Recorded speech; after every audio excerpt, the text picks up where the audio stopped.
Assalamualaikum warahmatullahi wabarakatuh. Hari ini kita pertemuan ke-6 ya, mata kuliah riset teknologi informasi dan komunikasi.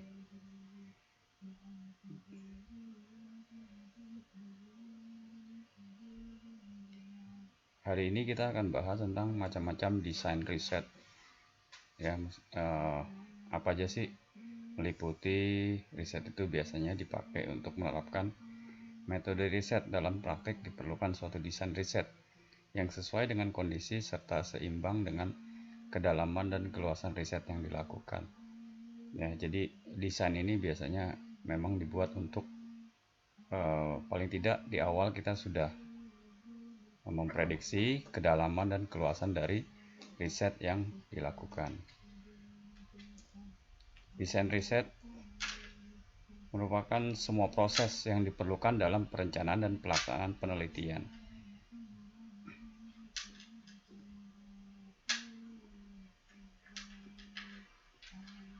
Desain riset dalam perencanaan penelitian bertujuan untuk melaksanakan penelitian sehingga dapat diperoleh suatu logika baik dalam pengujian hipotesis maupun dalam membuat kesimpulan.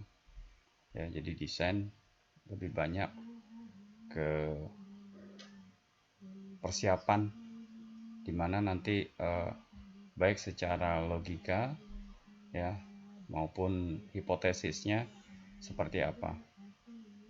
Nah, di ilmu-ilmu eksak ya atau ilmu-ilmu pasti termasuk bidang IT, hipotesis ini jarang digunakan.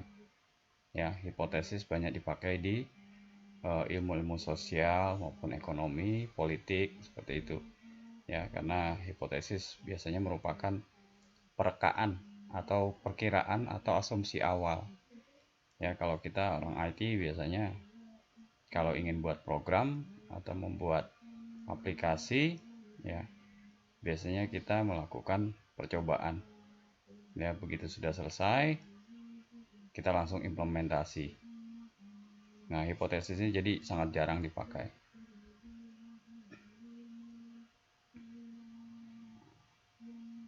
Desain dalam melaksanakan penelitian dibagi menjadi 4 menurut Sackman. Ya, yang pertama adalah desain sampel.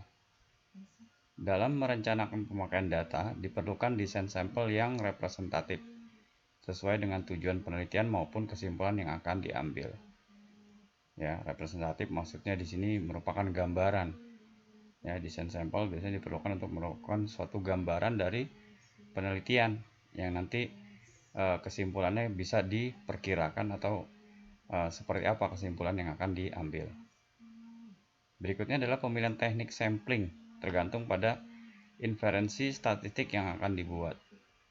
Ya, jadi desain sampel juga akan mempengaruhi terhadap teknik samplingnya. Yang kedua adalah desain instrumen.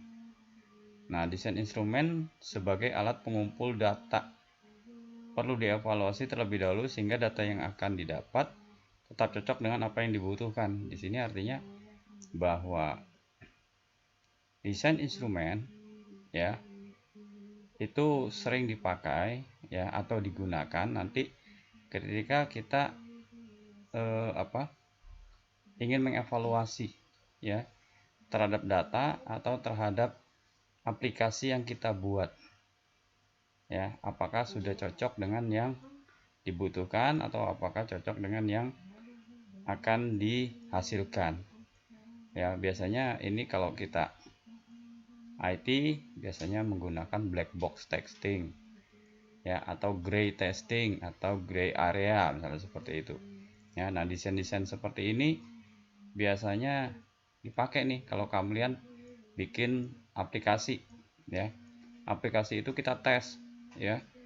Baik itu tes-tes uji software ya yang lain ya, ada metodenya beberapa. Nah, itu bagian dari desain instrumen ya.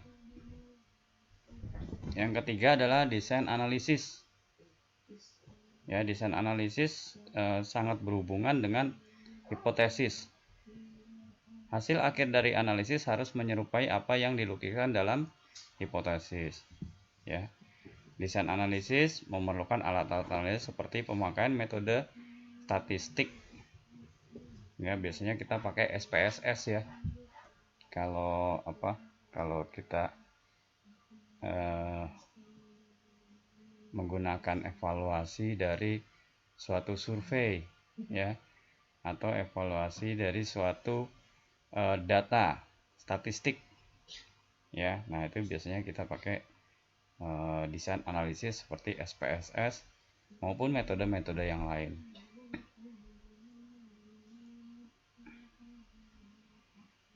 Yang keempat adalah desain administrasi. Ya, ini bisa saja berupa pelaporan. Ya, pelaporan hasil penelitian atau laporan hasil skripsi. Nah, itu skripsi itu biasanya berupa, sebenarnya adalah laporan. Skripsi itu bentuk lainnya adalah berupa laporan dari penelitian kalian. Ya, biasanya standarnya udah ada itu. Ya, kemudian urutan penelitian. Nah, merupakan penjabaran dari langkah-langkah riset sehingga akan mempermudah bagi yang membacanya untuk mengetahui hasil riset yang dihasilkan. Nah, penulisan ini juga harus menggunakan langkah-langkah yang tepat ya. Supaya kenapa? Supaya orang ngebacanya itu jadi paham alurnya. Ya, nggak lompat-lompat atau malah salah mungkin urutannya. Nah, ini penting sekali karena ketika mendesain laporan atau menyelesaikan tugas akhir, itu bagian dari kalian sudah melakukan desain administrasi.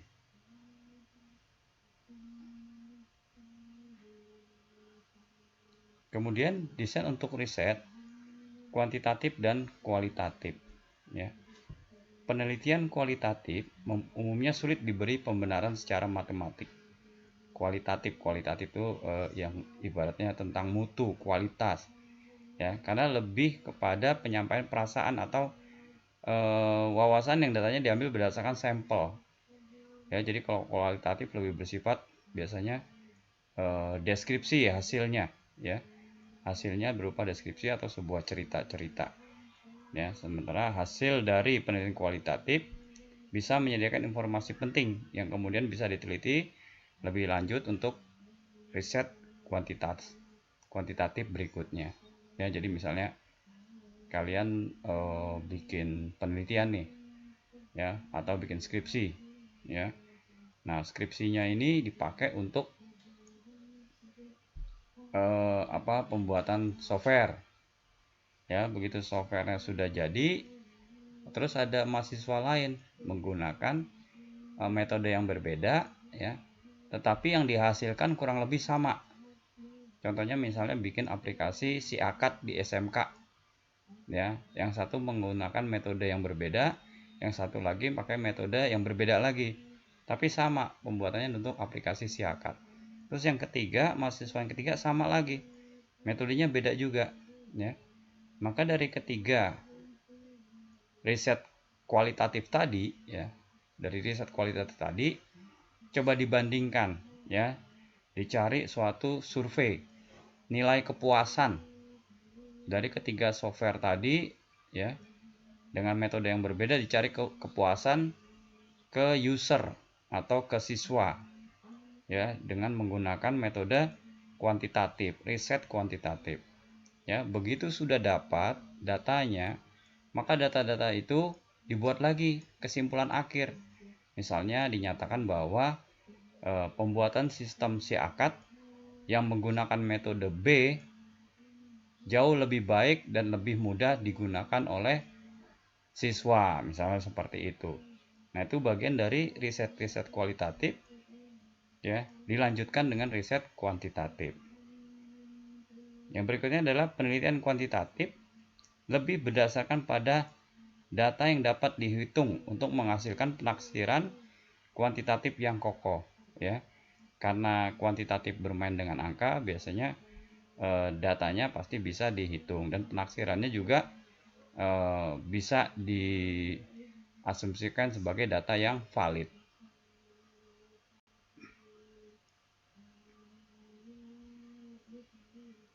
Nah, penelitian kualitatif dapat digunakan untuk menjernihkan permasalahan sebelum melakukan penelitian kuantitatif ya. Jadi kualitatif biasanya itu tadi, ya. Contohnya adalah membuat aplikasi si akad di SMK, ya. Nah, setelah dibuat, kemudian hasilnya dilakukan kuantitatif, dibandingkan, ya. Begitu dibandingkan keluar hasilnya, itu bagian dari menjernihkan masalah misalnya, ya. Kemudian mengidentifikasi pengembangan produk baru. Nah, kualitatif biasanya kalau kita mau bikin produk baru, contohnya adalah perusahaan-perusahaan, ya. Eh, Misalnya perusahaan seperti perusahaan mie instan, misalnya gitu ya.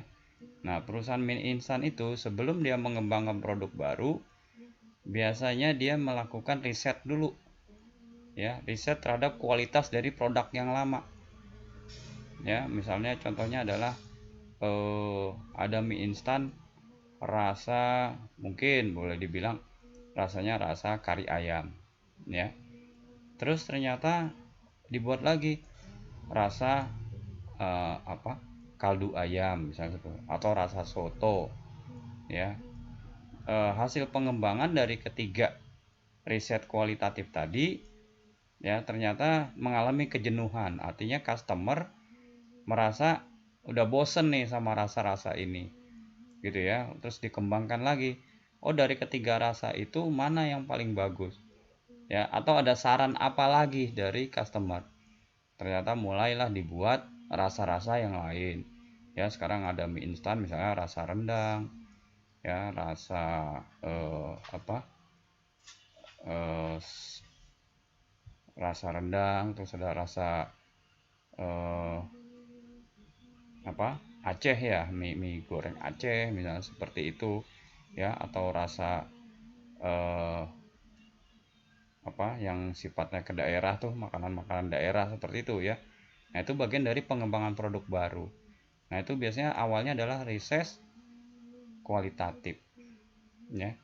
Yang berikutnya adalah untuk meninjau persepsi konsumen atas produk pesaing, ya. Misalnya ada yang sering bersaing itu kopi, ya. Ya kan, kopi, ya. Biasanya kita melakukan riset kualitatif adalah terhadap suatu produk, ya. Kita ambil misalnya ada kopi dari produk merek tertentu nih, merek A, terus produk kopi merek B, kemudian merek C, ya. Dari merek A B C itu, ya, mereka tutup tulisan mereknya ditutup, terus customer disuruh nyicipin mana kopi yang paling enak dari ketiga itu. Dari ketiga kopi mungkin ada 100 orang, semuanya setuju kopi yang nomor B, ya. Kopi nomor B yang paling banyak dipilih orang. Nah, ketika kopi B ini banyak dipilih orang, maka kopi B ini sebagai acuan bagi produsen untuk memilih produk B diproduksi lebih besar lagi. Artinya dia ngikutin ke dia jadinya, kayak gitu, ya. Contohnya waktu itu sempat booming adalah misalnya kopi rasa mocha, ya, atau cappuccino, ya. Nah, itu awalnya kan mereka juga melakukan survei, melakukan penelitian kualitatif dengan cara menutup mereknya, rasanya ditutup. Terus 100 orang atau 200 orang mungkin lebih disuruh nyobain mana sih kopi yang paling enak. Nah, begitu dia nunjuk B, B, B, B, sebenarnya banyak yang B, berarti itulah yang dibutuhkan oleh konsumen. Nah, itu bagian riset kualitatif, ya, digunakan untuk meninjau persepsi konsumen atas produk atau pesaing. Yang berikutnya adalah menganalisis perilaku konsumen, ya. Menganalisis perilaku konsumen ini, kebiasaan konsumen itu apa, ya. Contohnya adalah setiap bulan Ramadan biasanya kita fokus sama minuman-minuman, ya kan, yang bikin segar.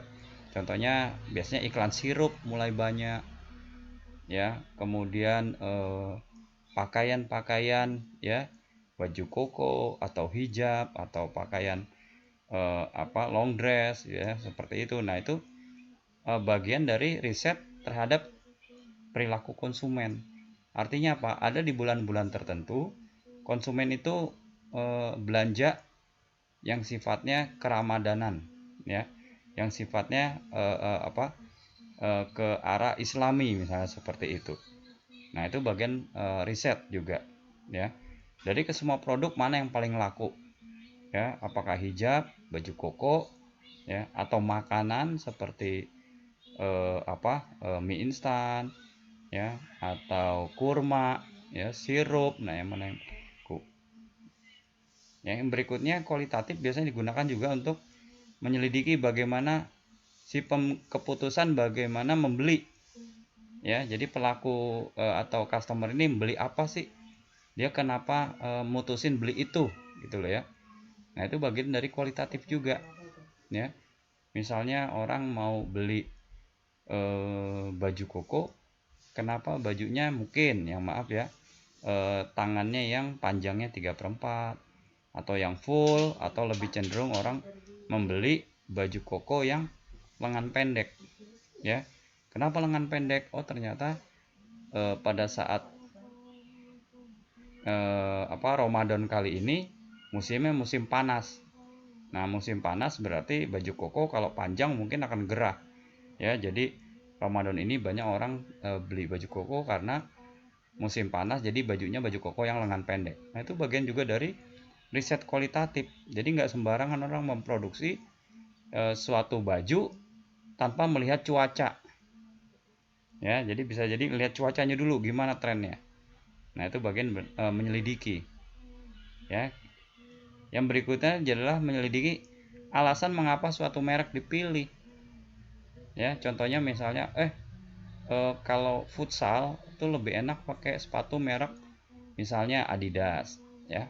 Atau sepatu futsal lebih enak pakai sepatu spek, ya. Kenapa dia dipilih? Oh, ternyata harganya terjangkau, ya. Terus kualitasnya cukup baik, ya. Terus modelnya juga trendy, ya, agak eye catching misalnya begitu. Nah, itu bagian dari alasan kenapa customer memilih produk itu, paling banyak dipilih produk itu. Nah, itu bagian dari kualitatif.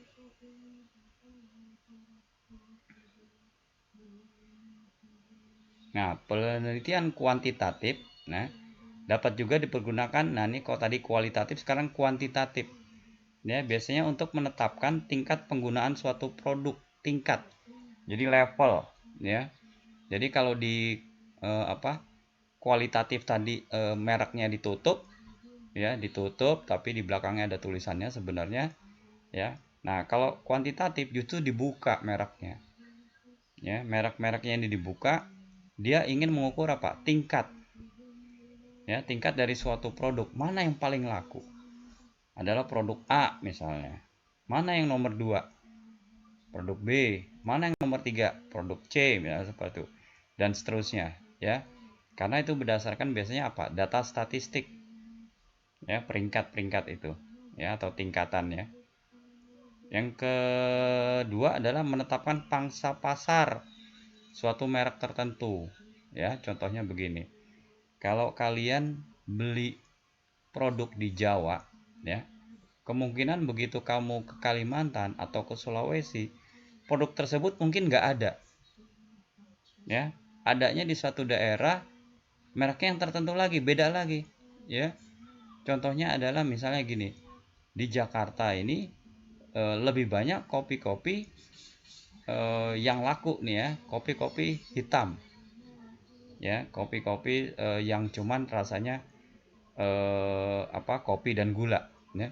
Tapi kok di daerah tertentu mungkin kopi hitam itu nggak laku, justru kopi-kopi yang warnanya brown atau coklat, ya, itu malah laku misalnya seperti itu, ya. Bisa jadi di satu pulau, ya, Kalimantan, Sulawesi, atau mungkin Papua, ya, produk-produk tertentu nggak laku, tapi di pulau lain itu yang paling laku. Nah, itu bagian dari menetapkan pangsa pasar suatu merek tertentu, ya. Itu kalian nanti akan rasakan kalau kalian pindah ke beda pulau Jawa, terus pulau yang lain lagi, nanti itu terasa itu ada merek-merek tertentu yang di tanah Jawa atau di pulau Jawa ada, begitu di sana jadi nggak ada, atau sebaliknya, ya, di sana ada, di sini dijawab malah nggak ada, malah nggak laku, nah, begitu, ya. Yang berikutnya adalah mendukung keputusan untuk aspek kuantitatif, ya. Jadi dari hasil, ya, survei kuantitatif, ya, dibuat lagi peringkat-peringkatnya lagi menjadi suatu keputusan, ya, sehingga menghasilkan suatu penelitian kuantitatif yang berjenjang.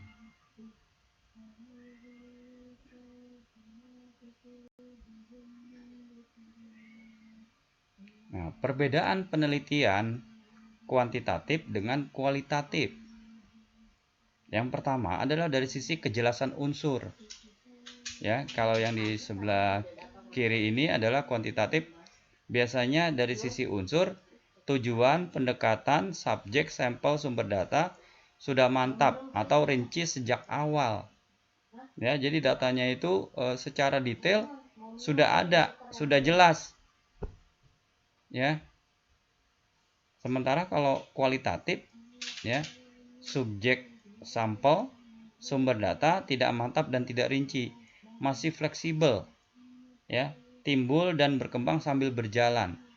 Nah, contohnya kualitatif ini kalau kalian pengen contoh penelitian kualitatif ini sama dengan kayak penelitian skripsi kamu, ya.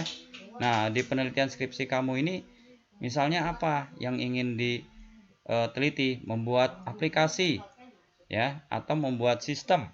Nah, ya, ketika kalian membuat aplikasi atau sistem, ya, maka kalian harus mengikuti perkembangan dari developmentnya. Ya, kadang kita kan bikin aplikasi, rencananya perancangannya seperti ini, jalan misalnya begitu. Tiba-tiba di tengah jalan, ya, karena ada permintaan dari customer atau dari permintaan peneliti, ya, kita menyesuaikan. Jadi programnya sedikit dirubah atau programnya ada penambahan atau malah dikurangi. Nah, itu bagian penelitian kualitatif yang sifatnya fleksibel. Ya, jadi dari sisi unsur suatu saat bisa berubah, ya, berkembang sesuai dengan tujuan yang ingin dicapai di akhirnya. Kemudian dari langkah penelitian yang nomor 2, ya. Kalau kuantitatif, segala sesuatunya direncanakan secara matang. Jadi data yang sudah besar itu ada banyak, sudah mulai direncanakan. Oh, ini nanti data ini masuk ke sampel ini, data yang ini masuk ke sampel ini. Jadi udah dipisah-pisahkan, ya, dari populasi yang banyak mereka pisahkan sesuai dengan sampelnya. Sementara kalau dari kualitatif, ya, biasanya baru diketahui dengan mantap dan jelas setelah penelitian selesai. Ya, jadi programnya itu begitu kamu udah selesai jadi baru tuh ketahuan tuh. Ya, baru langkah penelitian, wah bener nih penelitian saya. Ya, langkah penelitiannya salah karena kemarin ada step yang kelewatan misalnya begitu. Atau ada step yang dihilangkan. Nah, itu baru ketahuannya di akhir. Biasanya kualitatif begitu. Sama kayak kamu bikin skripsi. Biasanya sidang, setelah kalian sidang baru ketahuan tuh, ya, sama dosen penguji ditanya, ya, ini kenapa begini, ini kenapa nggak dipakai. Nah, biasanya kalian sudah mulai kelihatan, ya, kelihatan masalahnya di mana, ya. Jadi baru langkah itu baru ketahuan di akhir kalau kualitatif, beda dengan kuantitatif. Yang nomor 3, ya, perbedaannya adalah dari sisi hipotesis, ya. Nah, kalau kuantitatif, jika memang perlu, biasanya isinya adalah mengajukan hipotesis yang akan diuji dalam penelitian. Ya, contohnya adalah misalnya hipotesisnya adalah 100% mahasiswa Bani Saleh adalah Muslim, ya, karena dari namanya aja udah nama Islam, ya. Jadi 100%, oh, itu hipotesis tuh. Hipotesis itu sebelum survei atau sebelum penelitian orang sudah memprediksi, itu namanya hipotesis. Memprediksi, memperkira-kira, merancang, mengasumsi. Nah, itu bagian dari hipotesis. Ya, nah di kuantitatif hipotesisnya biasanya menentukan hasil yang diramal, ya, atau dia biasa disebut dengan a priori. Ya, jadi udah tadi tuh meramal nih, kayaknya 100% mahasiswa Bani Saleh itu adalah Muslim. Sementara penilaian kualitatif, hipotesisnya tidak mengukuhkan hipotesis sebelumnya, tetapi dapat lahir selama penelitian berlangsung. Ya, tentatif itu artinya bisa ada, bisa enggak juga. Ya, contohnya tadi ya, kalian survei pakai penelitian kuantitatif ya, sementara di kualitatif ya, itu hipotesis itu sering tidak ada. Nah, mahasiswa jurusan TI juga begitu ya, kebanyakan tidak menggunakan penelitian kuantitatif, lebih bersifat kualitatif, sehingga nggak ada hipotesisnya. Biasanya mahasiswa kalian kalau bikin skripsi nanti nggak usah mengungkit-ungkit atau membuat hipotesis ya, karena memang kalau penelitian atau skripsi seperti kalian itu yang sifatnya kualitatif tidak ada hipotesisnya. Kalaupun ada sangat jarang sekali, tergantung tema dari penelitian kamu ya. Kemudian yang berikutnya adalah penelitian kualitatif, biasanya hasil penelitiannya terbuka ya secara hipotesis ya. Kalau di awal adalah mereka ya mencoba-coba atau memprediksi, sementara kalau di kualitatif itu udah sifatnya udah jadinya begini ya udah begini gitu loh ya. Jadinya A ya udah A, jadinya B ya udah B, itulah. Itu yang dimaksud terbuka. Kemudian nomor 4 dari sisi desain. Penelitian kuantitatif ya, dalam desainnya jelas ya, langkah-langkah penelitian dan hasil yang diharapkan ya, desainnya jelas ya. Sementara kalau di kualitatif, desain penelitiannya fleksibel seperti tadi yang saya jelaskan di poin 2, bahwa sifatnya itu fleksibel, artinya bisa berubah desainnya di tengah jalan ya, dan hasilnya biasanya tidak dapat dipastikan sebelumnya ya. Contohnya tadi kalau kamu yang bikin skripsi, di tengah jalan kadang berubah ya, kadang berkembang atau malah dikurangin ya, artinya dari sisi desain kadang masih bisa berubah. Nah, kemudian yang nomor 5 ya, dari sisi pengumpulan data. Kegiatan dalam pengumpulan data memungkinkan untuk diwakilkan ya. Jadi pengumpulan data kuantitatif itu bisa diwakilkan pengumpulan datanya ya. Contohnya apa? Kayak kamu melakukan survei ya atau kuesioner ya. Pertanyaan dari survei kuesioner kamu bisa kasih ke saudara kamu. Kamu bisa minta bantuan teman kamu, misalnya, tolong dong sebarin kuesioner saya, tolong dong isi kuesioner saya ya. Dari diisi itu nanti tolong sebarin lagi ke teman-teman yang lain, misalnya begitu ya. Bisa diwakilkan karena mereka udah jelas pertanyaannya apa aja. Tapi kalau kualitatif ya, kayak skripsi contohnya ya, kamu bikin skripsi, bikin program, terus kamu melakukan observasi, kamu melakukan wawancara kepada misalnya di kantor nih ya, kamu mau bikin program aplikasi HRD. Waktu kamu bikin aplikasi HRD, nggak mungkin kamu kasih kuesioner ya, karena terlalu banyak yang harus dijelaskan sebelum ditanya, sehingga kamu melakukan observasi atau wawancara. Nah, teknik wawancara atau observasi tidak mungkin diwakilkan karena harus kamu sendiri yang ngerti. Contohnya misalnya kamu bertanya nih, kamu kebetulan mau bikin aplikasi HRD ya. Waktu kamu bikin aplikasi HRD, kamu akan nanya ke apa? Ke manajer HRD-nya, ke supervisor HRD ya. Kamu tanya misalnya program yang dibutuhkan apa aja sih Pak ya. Terus orang manajer HRD, oh saya butuh aplikasi absen yang terintegrasi sama payroll ya. Saya butuh aplikasi rekrutmen yang terintegrasi sama database, sehingga ketika orang itu melamar pekerjaan ya, saya bisa proses ini, yang bisa di proses interview sama dites selanjutnya siapa saja. Dari setelah dites, misalnya yang lulus akan ada peringkat. Dari peringkat itu yang diambil misalnya 10 besar. Dari 10 besar baru diproses untuk tanda tangan kontrak. Nah, itu bagian dari penelitian kualitatif, di mana kamu nggak mungkin pakai survei, nggak mungkin pakai perwakilan. Otomatis yang mengerti tentang program tersebut ya kamu sendiri, ya, orang-orang programmer atau orang-orang yang memang bertugas untuk meneliti kebutuhan dari aplikasi tersebut. Bedanya di situ, ya. Makanya kalau kalian KKP atau kalian melakukan wawancara di suatu perusahaan, ya, jangan diwakilkan orang lain atau teman kamu.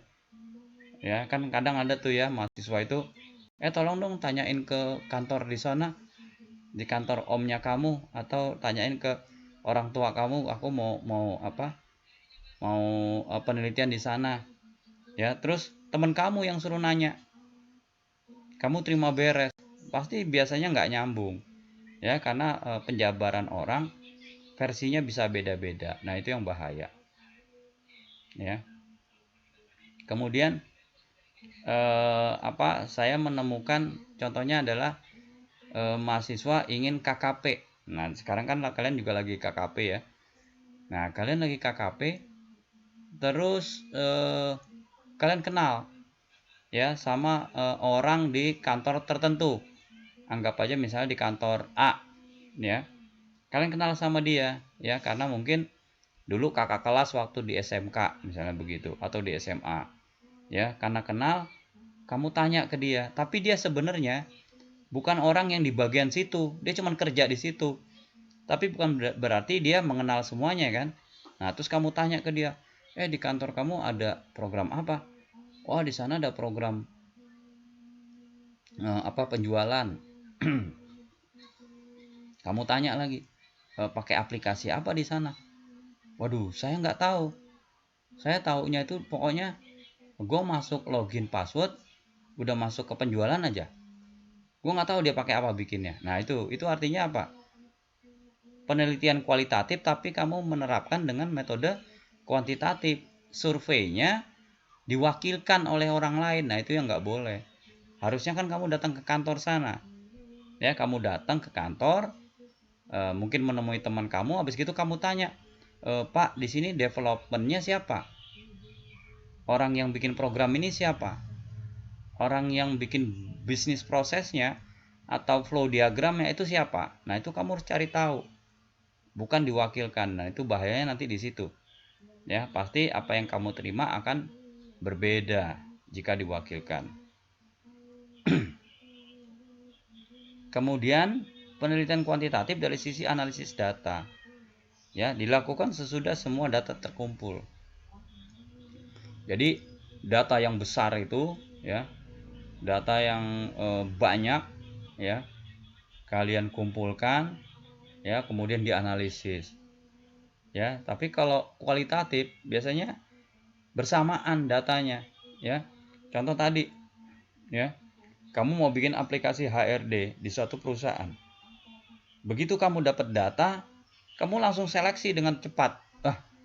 Ini datanya nggak bisa dipakai, Pak, ya, karena datanya banyak yang coret-coretan, banyak data yang ambigu, bikin bingung, ya. Nah, data-data ini nggak bisa dipakai, datanya harus yang begini nih, begitu, ya. Artinya dilakukan bersama dengan pengumpulan data. Dari sisi analisis datanya kita udah bisa ngelihat datanya bisa dipakai apa enggak. Nah, itu bagian dari kualitatif.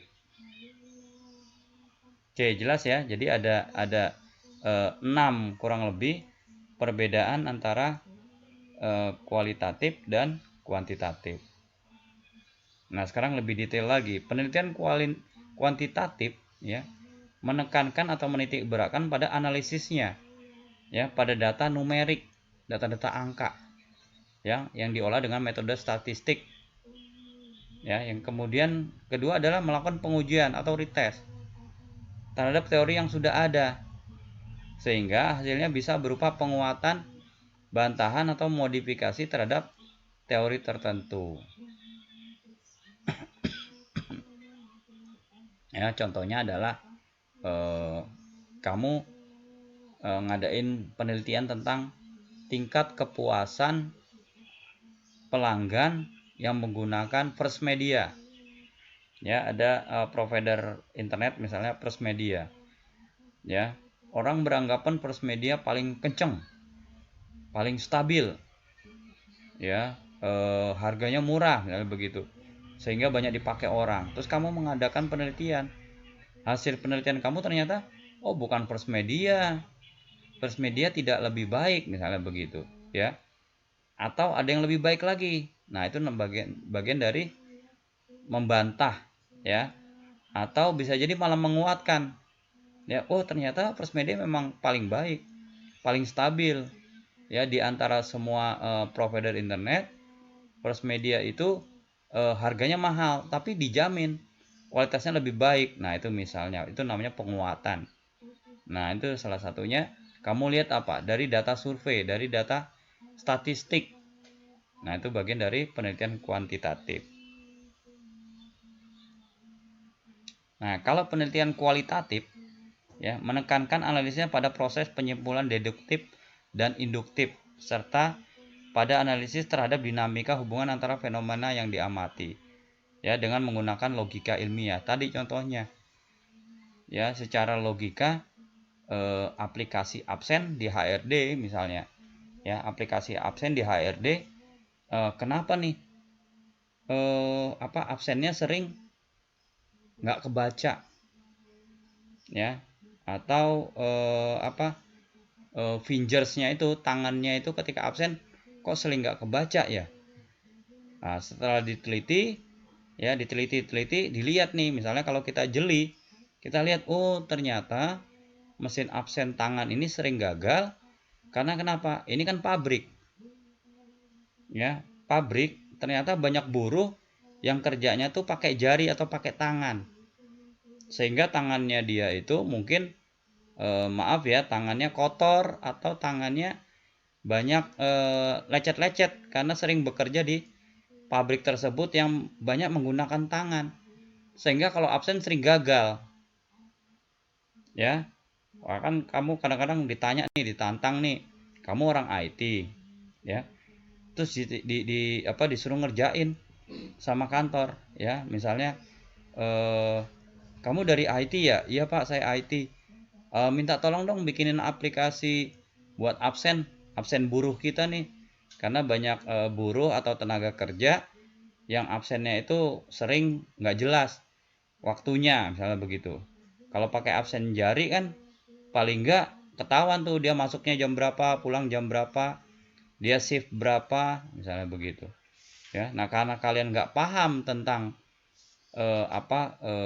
fenomena alam, ya, fenomena yang ada, atau secara logika kalian nggak paham, kalian ngikutin aja tuh apa kata bos, ya udah bikin mesin fingers aja deh, absen yang pakai jari, ya. Begitu pakai jari kok banyak yang gagal, ya, kamu akan menyalahkan sistem. Wah, ini hardware-nya tingkat sensornya rendah, ya, sehingga jari-jarinya ini sering kalau absen itu sering nggak kedetek, ya, atau nyalahin kabelnya, kabel datanya sering connect kadang enggak, ya, misalnya begitu, ya. Itu kan dari sisi pengamatan, ya. Ternyata setelah diamati lagi lebih detail lagi, kamu teliti lagi, ternyata masalahnya bukan di alat atau di kabel data, masalahnya apa? Di tangan, ya.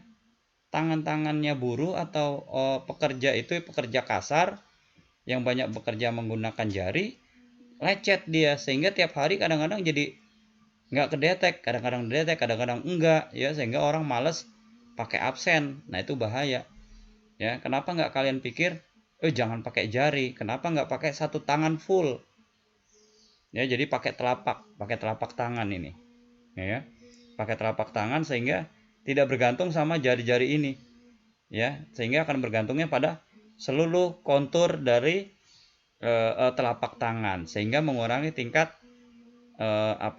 error atau kesalahan, ya. Atau kalian berpikir kalau buruh itu kerjanya pakai tangan, kalau pakai tangan jangan pakai tangan, berarti fingernya berarti pakai apa?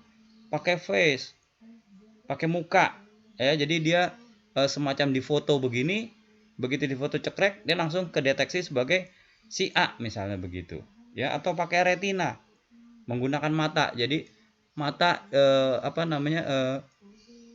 berdiri di depan satu kamera, dia ada sensornya di retinanya, dia langsung kedeteksi namanya si A, namanya si B. Nah begitu ya, karena kalian berarti apa, memahami tentang fenomena alam, memahami tentang logika ilmiah.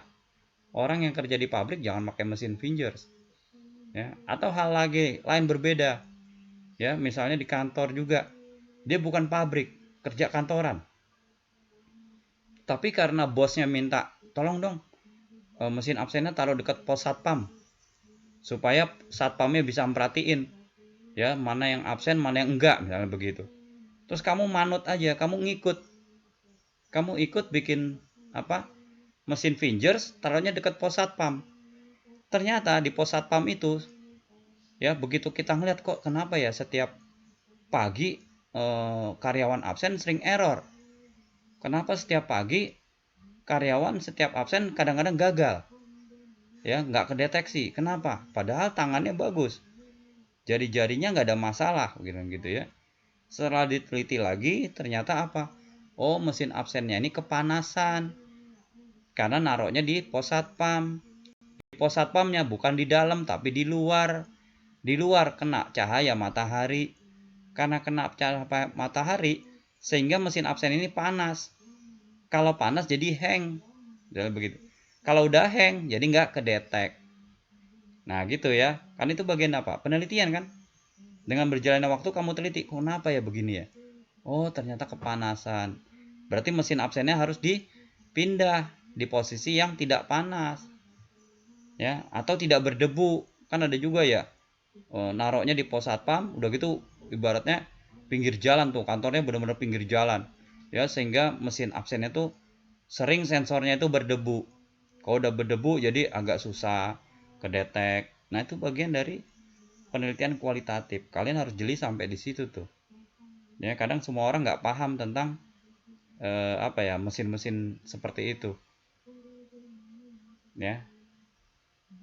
Kemudian penelitian kualitatif biasanya menghasilkan suatu konsep teori ya. Contohnya tadi ya, begitu kamu tahu mesin absen ini nggak boleh kena panas, mesin absen ini nggak boleh kehujanan atau kena debu, maka kamu membuat teori bahwa mesin absen merek ini ya, merek tertentu misalnya ya, itu tidak kuat panas, sehingga diperlukan penempatan yang tepat di tempat yang lebih teduh atau dingin. Nah itu bagian kamu mengeluarkan konsep atau teori ya. Atau kamu mengeluarkan teori lagi bahwa mesin absen tidak layak digunakan untuk karyawan buruh yang bekerja dengan tangan atau pekerja kasar, karena dampaknya jari-jari yang kedeteksi di finger scan itu, finger scan-nya, alat finger scan absen ya, sering tidak terdeteksi. Nah itu bagian dari hasil suatu konsep atau teori ya. Nah itu contoh sederhana, tapi tidak semua orang akan terpikirkan seperti itu.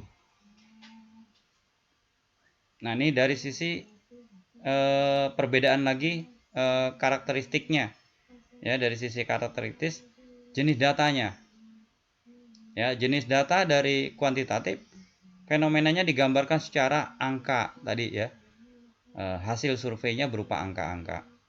Sementara kalau kualitatif, fenomenanya digambarkan secara naratif atau secara tekstual ya. Jadi berupa cerita ya, berupa gambaran ya. Kemudian dari sisi analisis ya, statistik, deskriptif dan inferensial. Nah, itu kuantitatif. Sementara kualitatif, identifikasi atas tema-tema penting. Ya, biasanya yang lagi trending. Ya, contohnya misalnya lagi penelitian tentang virus corona. Ya, lebih cenderung ke tema-tema penting. Ya, karena itu biasanya yang dibutuhkan dengan cepat. Ya, kemudian dari sisi cakupan penelitian, keunggulan utama, kelemahan utama. Nah, ini kalau mau bisa baca lah ya. Nanti silakan dibaca dari tabel ini ya, perbedaan kuantitatif dan kualitatif dilihat dari sisi data, analisis, cakupan penelitian, keunggulan utama dan kelemahan utamanya apa aja. Nah, di pertemuan ini saya juga akan jelaskan sedikit tentang judul-judul proposal skripsi. Ya, kenapa kita banyak menyinggung tentang skripsi? Karena skripsi yang kamu buat untuk nanti di semester 8 ya, itu sebenarnya bagian dari penelitian. Ya, bagian dari penelitian. Ya. Saya akan tampilkan contohnya di sini adalah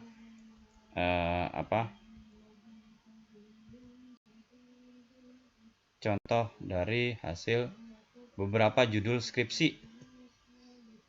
Ya, kenapa kalian perlu tahu supaya kalian itu tergambar.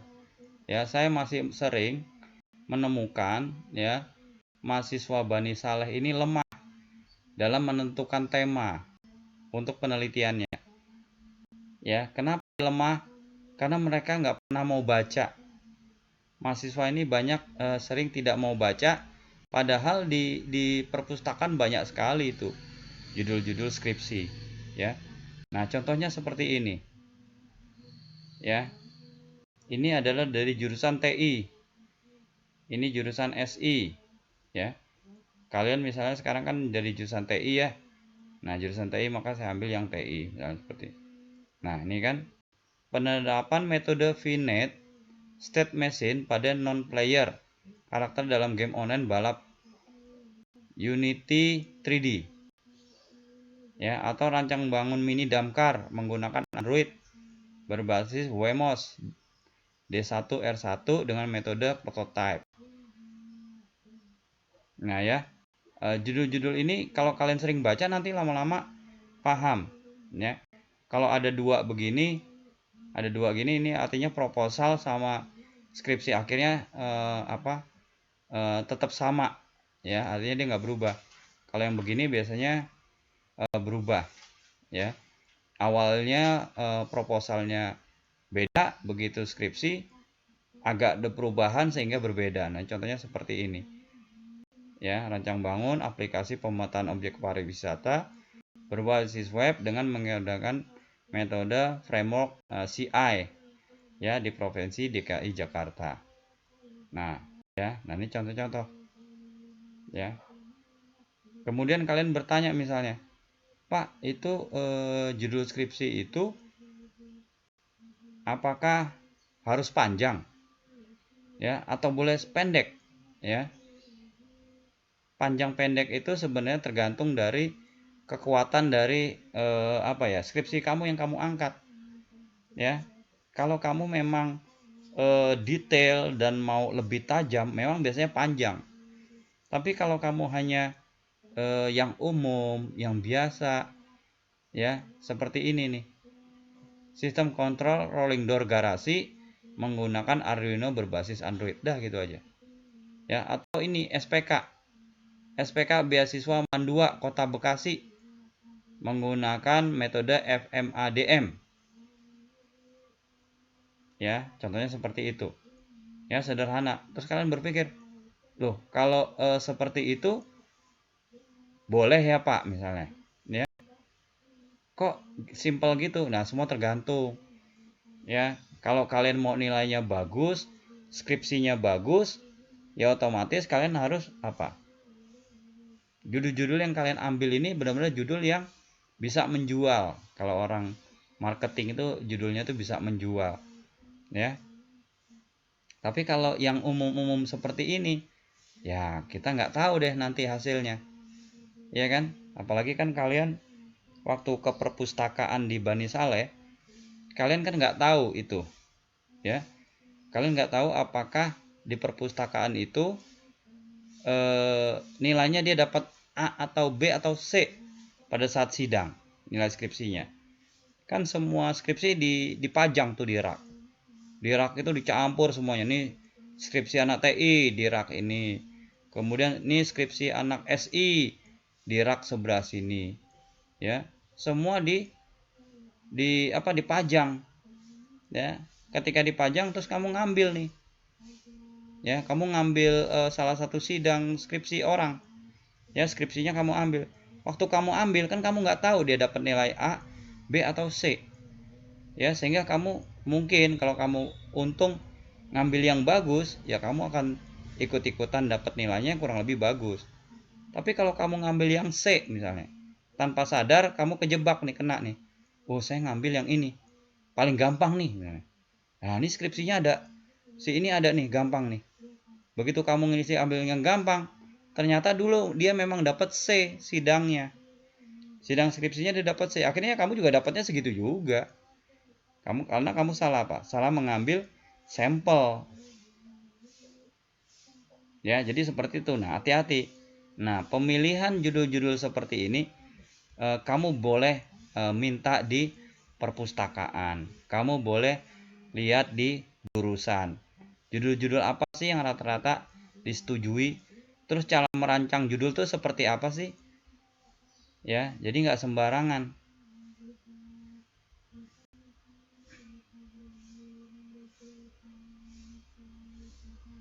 Nah, ini contohnya. Implementasi Raspberry Pi sebagai radio FM transmitter. Ya, ini kebanyakan di sini memang apa ya, sifatnya RPL semua ini. Rancang bangun ya, yang network itu jarang sekali nih. Atau jaringan lah ya. Nah, ini cuman seperti ini aja, rancang bangun wide area network CCTV berbasis Raspberry dengan menggunakan aplikasi AND SMB atau Samba garis miring CIFS ya, seperti itu ya. Atau ini implementasi network pada PT Total Pack berbasis VLAN dan manajemen bandwidth ya. Ini kan semua ada di Mikrotik ya, atau di Cisco misalnya seperti itu ya. Jadi kalau kalian bikin untuk anak TI boleh menggunakan aplikasi terus kamu implementasikan ya. Contohnya waktu itu ada mahasiswa di kantornya dia lagi implementasi SAP. Di kantornya ada aplikasi SAP, kebetulan dia anak IT, dia terlibat dalam pengembangan SAP di kantor. Maka judul skripsinya karena dia mau ngangkat aplikasi itu yang lagi diterapkan di kantor, dia pakai namanya implementasi network atau implementasi aplikasi SAP di PT ini misalnya seperti dan bla bla bla bla, panjang misalnya begitu. Nah, itu boleh ya. Atau menganalisis ya dari suatu sistemnya udah jalan terus kamu compare ya, kamu bandingkan dengan best practice-nya seperti apa ya. Tadi tidak 100% harus develop dari awal ya. Nah, ini mungkin kalian juga harus sering-sering membaca, contohnya seperti itu, judul-judul network. Terus ini perancangan jaringan VPN ya, virtual private network point to point protokol menggunakan Viata router pada PT Star Ocean. Nah, ini ya contohnya. Ini kan sederhana banget ini. Ini basic, benar-benar basic network ya, tapi boleh. Karena kenapa? Banyak mahasiswa TI yang alergi sama network ya, enggak apa ya, enggak minat sama network ya, sehingga kadang-kadang judulnya masih sederhana banget sudah disetujui karena belum ada yang ngambil. Sementara kalau yang bikinnya RPL, bikin sistem atau aplikasi itu banyak banget ya, sehingga kamu sendiri sebenarnya kebingungan. Gue bikin judul ini, wah udah dipakai. Saya bikin judul ini, wah udah dipakai juga, udah ada ya. Nah, seperti itu. Jadi tolong lebih pandai mencari judul-judul yang belum banyak dipakai orang ya. Nah, ini sama juga kan, analisis perancangan network dengan menggunakan VPN. Beda PT lagi ya, Yalu Advis Teknologi. Ya, sebenarnya ini cuman nah ini penetapan komunikasi video streaming dengan menggunakan network metode NDLC pada PT BPI Finance.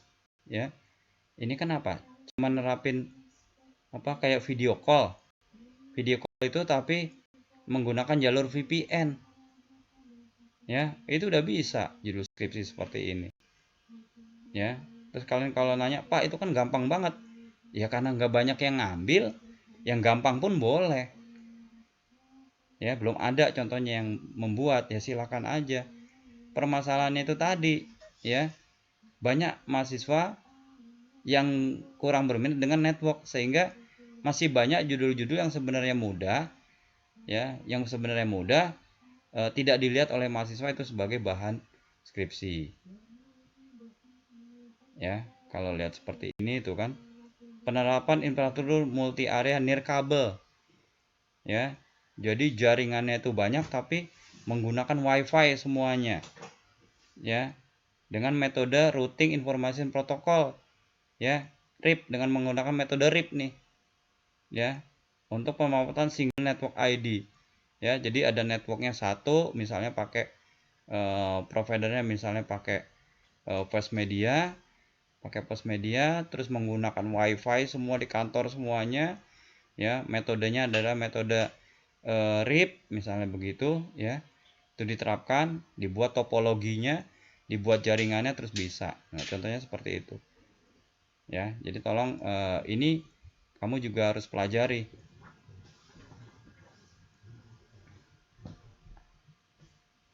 Oke, sampai di sini ya. Saya sudah tampilkan beberapa judul skripsi.